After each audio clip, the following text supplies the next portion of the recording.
Hi students, welcome to Bosco Campus Vision. This is Asha SP, Assistant Professor of PG Department of Commerce. So we are on the fourth module of Income Tax Law and Practice. We are dealing with the fourth module, that is clubbing of income and set off and carry forward of losses. So this is your fourth module.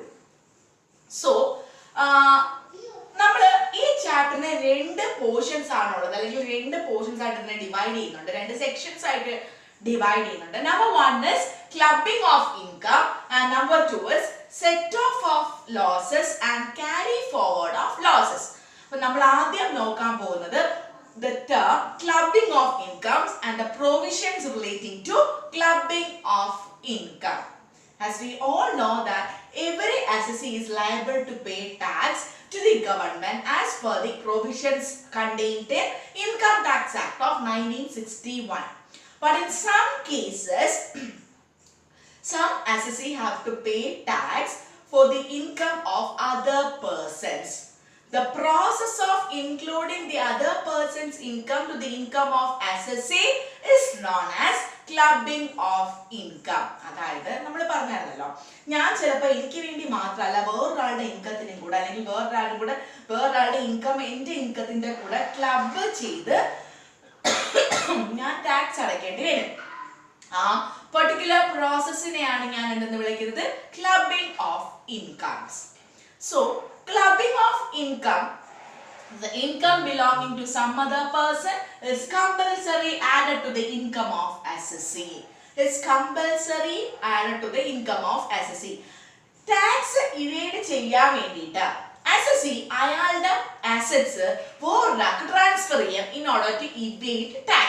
Tax evade ചെയ്യാൻ വേണ്ടിയിട്ട് the income or the property of assessee shall be transferred to other persons. ഇത് assessing officer കണ്ടുപിടിച്ചാൽ ആ transfer ചെയ്ത അസറ്റ്സിന്റെ income അസസിയുടെ കൂടെ club ചെയ്യും. So ഈ പ്രോസസ്സിനെയാണ് നമ്മൾ എന്തെന്ന് വിളിക്കുന്നത്? Clubbing of income. So clubbing of income ഇത് ഇങ്ങനെ ഈ ട്രാൻസ്ഫർ അസസിംഗ് ഓഫീസർ കണ്ടുപിടിച്ച് കഴിഞ്ഞാൽ ദ ഇൻകം, അവിടെ നമുക്ക് ട്രാൻസ്ഫറർ ഉണ്ട്, ട്രാൻസ്ഫറി ഉണ്ട്. അസസിയെ വിളിക്കുന്ന പേരാണ് transferor, and to whom the income is transferred is known as transferee. So if the assessing officer recognize this tax evasion, then the assessing officer clubbed the income of the clubbed the income with the income of the transferer, and this process is known as clubbing of income, and clubbing is done in the following situation. അപ്പോൾ നമ്മൾ ഇനി പഠിക്കാൻ നമ്മൾ ഇവിടെ first പോർഷനിൽ what is the meaning of the term clubbing of income and what are the provisions, അല്ലെങ്കിൽ clubbing ഏതൊക്കെ സിറ്റുവേഷൻസിലാണ് നമ്മൾ ചെയ്യുന്നതെന്നാണ് നമ്മൾ ഈ ക്ലാസ്സിൽ നോക്കാൻ പോകുന്നത്. സോ കുറേ സിറ്റുവേഷൻസ് ഉണ്ട്, നമുക്ക് ഓരോ ക്ലാസ്സിലും കുറച്ചായിട്ട് നോക്കി പോവാം. So the clubbing is done in the following situations. Number 1 is transfer of income by an assessee without transferring the ownership of property which is defined under section 61. അപ്പോൾ ഇതിന്റെ എല്ലാം സെക്ഷൻസും കൂടെ നോക്കി വെച്ചേക്കണേ. Transfer of income by an assessee without transferring the ownership. For example, ഞാൻ എൻ്റെ building അല്ലെങ്കിൽ എൻ്റെ ഒരു ഹൗസ് വേറൊരാൾക്ക് ട്രാൻസ്ഫർ ചെയ്തു, പക്ഷേ അതിൽ ഓണർഷിപ്പ് എൻ്റെ കയ്യിൽ തന്നെയാണ്. അപ്പോൾ ടാക്സ് ഇവേഡ് ചെയ്യാൻ വേണ്ടിയിട്ടാണ് ഞാനിത് ചെയ്യുന്നത്. ഇത് അസസിംഗ് ഓഫീസർ കണ്ടുപിടിച്ച് കഴിഞ്ഞാൽ that particular income is clubbed with the income of the transferer, not in the hands of transferee. Transferee അല്ലാതെ ടാക്സ് അടയ്ക്കുന്നത്, it is clubbed in the hands of transferer. This is the first point. അതായത് ownership transfer ചെയ്യാതെ mere property മാത്രം transfer ചെയ്ത് in order to evade tax, അത് assessing officer കണ്ടുപിടിച്ചാൽ the income is clubbed with the income of the transferer. That's all about with the first point. Second one is most important topic, revocable transfer, which is defined under section 61. Revocable transfer 61. So revocable transfer ഈ രണ്ട് ക്ലോസിലുള്ള കണ്ടന്റ്സിനെയാണ് നമ്മൾ revocable transfer എന്ന് വിളിക്കുന്നത്. So ആദ്യം അതിന്റെ meaning ഞാൻ പറഞ്ഞുതരാം. Revocable transfer എന്ന് പറയുന്നത്, ഞാൻ എൻ്റെ ബിൽഡിങ് എൻ്റെ പാർട്ട്ണർഷിപ്പ് ഫേമിന് വേണ്ടി കൊടുക്കുക. എന്നിട്ട് ഞാൻ പറയുന്നു ഈ ഫേം ഡിസോൾവ് ചെയ്യുന്ന സമയത്ത് ഈ ബിൽഡിംഗ് എനിക്ക് തിരിച്ചു കിട്ടണം. ഈ പ്രോസസ്സിനെ വിളിക്കുന്ന പേരാണ് റിവോക്കബിൾ ട്രാൻസ്ഫർ. അപ്പൊ ഞാൻ ഇൻ കേസ് ടാക്സ് ഇവയുടെ ചെയ്യാൻ വേണ്ടിയിട്ടാണ് എന്റെ ബിൽഡിംഗ് പാർട്ണർഷിപ്പ് ഫേമിന് ട്രാൻസ്ഫർ ചെയ്യുന്നത്. അത് അസസിംഗ് ഓഫീസർ കണ്ടുപിടിക്കുകയാണെന്നുണ്ടെങ്കിൽ that income from that particular building is clubbed with the income of transferor or the assessee. So revocable transfer means transfer of asset containing a clause.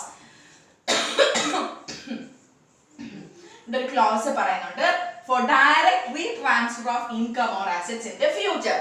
ഫ്യൂച്ചറിൽ അയാൾക്ക് ആ particular asset transfer ചെയ്ത് റീട്രാൻസ്ഫർ ചെയ്ത് കിട്ടണം. Then transfer of asset containing a clause by which transferor can directly or indirectly reassume the right over the property. ഇനി നമ്മളിത് അങ്ങനെ പറഞ്ഞാലും പറഞ്ഞില്ലെങ്കിലും ആ പർട്ടിക്കുലർ ബിൽഡിങ്ങിനുള്ള റൈറ്റ് ആർക്ക് തന്നെ റിസ്യൂം ചെയ്യാം, ട്രാൻസ്ഫറർക്ക് റിസ്യൂം ചെയ്യാം. So this process is known as revocable transfer. If revocable transfer is found out by the assessing officer, so that particular amount is taxable in the hands of transferor. Are you clear? So revocable transfer defined under section 61. Third one is income of spouse from a firm in which the other spouse has substantial interest. For example, spouse means ഇപ്പൊ ഞാനാണെന്നുണ്ടെങ്കിൽ എൻ്റെ husband ആണെങ്കിൽ wife, അതിനെയാണ് നമ്മൾ spouse എന്ന് വിളിക്കുന്നത്. അപ്പൊ ഇവിടെ ഞാൻ ഒരു income of spouse from a firm in which the other spouse has substantial interest, അതായത് എൻ്റെ ഹസ്ബൻഡിന് സബ്സ്റ്റാൻഷ്യൽ ഇൻട്രസ്റ്റ് ഉള്ള ഒരു ഫേമിൽ. But not the point. What is substantial interest? Substantial interest means എനിക്ക് substantial interest എന്ന് പറയുന്നത് ഒന്നെങ്കിൽ a person having more than 20% of voting share in a company or a person having 20% of voting power in a company. അല്ലെങ്കിൽ a person having 20% of having a right over the share over 20% of the company. ഒന്നെങ്കിൽ എനിക്ക് ആ കമ്പനിയുടെ 20% voting power ഉണ്ടായിരിക്കണം അതിൽ, അല്ലെങ്കിൽ ആ കമ്പനിയുടെ മോർ ദാൻ 20% ഷെയർ എൻ്റെ കയ്യിലായിരിക്കണം, അല്ലെങ്കിൽ എനിക്ക് ആ പ്രോഫിറ്റ് ആ കമ്പനിയുടെ പ്രോഫിറ്റിന്റെ 20% പ്രോഫിറ്റിന് എനിക്ക് അർഹത ഉണ്ടായിരിക്കണം, മോർ ദാൻ 20%. സോ ഇതിനെയാണ് നമ്മൾ എന്തെന്ന് വിളിക്കുന്നത് സബ്സ്റ്റാൻഷ്യൽ ഇൻട്രസ്റ്റ്. സോ എവിടെയെങ്കിലും മെൻഷൻ ചെയ്ത് വെച്ചോളൂ ഈ മൂന്ന് കാര്യങ്ങൾ. Substantial interest means if an assessee has at least or more than 20% of voting power in a company or 20% of share in a company or 20% of profit ownership or profit in a company is known as substantial interest. അപ്പോൾ എൻ്റെ ഹസ്ബൻഡിന് substantial interest ഉള്ള ഒരു ഫേമിൽ ഞാൻ join ചെയ്ത് കഴിഞ്ഞാൽ എൻ്റെ income ആരുടെ ഇൻകത്തിന്റെ കൂടെ ക്ലബ് ചെയ്യും. ഓക്കെ, ഇവിടെ രണ്ട് പോർഷൻ ഉണ്ട്.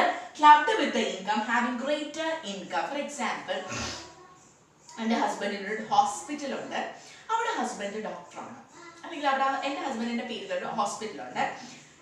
എന്നെ ഒരു പ്രത്യേകിച്ച് ക്വാളിഫിക്കേഷൻ ഒന്നും ഇല്ലാതെ എന്നെ അവിടെ മാനേജറായിട്ട് പോസ്റ്റ് ചെയ്തു. ഈ കേസിൽ എനിക്ക് കിട്ടുന്ന salary is clubbed with the income whose income is greater. എൻ്റെ ഹസ്ബൻഡിനാണ് ഇൻകം കൂടുതലെങ്കിൽ അവിടെ ക്ലബ് ചെയ്യും, ഇനി എനിക്കാണ് ഇൻകം എങ്കിൽ അവിടെ തന്നെ അത് ആഡ് ചെയ്യും. ഇനി income arising from the application of personal skill, talent or personal experience. എനിക്ക് എൻ്റെ പേഴ്സണൽ സ്കില്ല് കൊണ്ട് എനിക്ക് കിട്ടുന്ന amount shall not be clubbed with the income of the spouse whether the spouse has substantial interest. ഇനി എൻ്റെ personal skill കൊണ്ട് ഞാൻ നേരത്തെ പറഞ്ഞ കേസിൽ എൻ്റെ ഹസ്ബൻഡിന് ഒരു ഹോസ്പിറ്റൽ ഉണ്ട്, ഞാൻ അവിടെ ഡോക്ടർ ആണെന്നുണ്ടെങ്കിൽ it requires personal skill. So അതിൽ നിന്ന് എനിക്ക് കിട്ടുന്ന income is not clubbed with the income of the spouse. അവിടെ നമ്മൾ ഇൻകം ഗ്രേറ്റർ ആണോ ലോവർ ആണോ ഒന്നും നോക്കത്തില്ല. എൻ്റെ പേഴ്സണൽ സ്കില്ല് ഉപയോഗിച്ച് എനിക്ക് കിട്ടുന്ന income is not clubbed with the income of spouse. So ഇതാണ് first 3 points. First one is income of transfer of income from by an assessee without transferring the ownership. Second one is revocable transfer, and third one is income of spouse from a firm in which the other spouse has substantial interest. So substantial interest എന്ന് എവിടെയെങ്കിലും not ചെയ്തിട്ടുള്ളൂ. So ഇത്രയുമാണ് നമുക്ക് ഈ മൊഡ്യൂളിലെ first പോർഷനിൽ പഠിക്കാനുള്ളത്. ബാക്കി points നമുക്ക് നെക്സ്റ്റ് ക്ലാസ്സിൽ ഡിസ്കസ് ചെയ്യാം. സോ നിങ്ങൾ ഇത്രയും കാര്യങ്ങൾ നോട്ടിൽ എഴുതുക, ഞാൻ എക്സ്പ്ലെയിൻ ചെയ്തിട്ടുണ്ട് already. So that's all about today's session. This is Asha SP signing off from Bosco Campus Vision.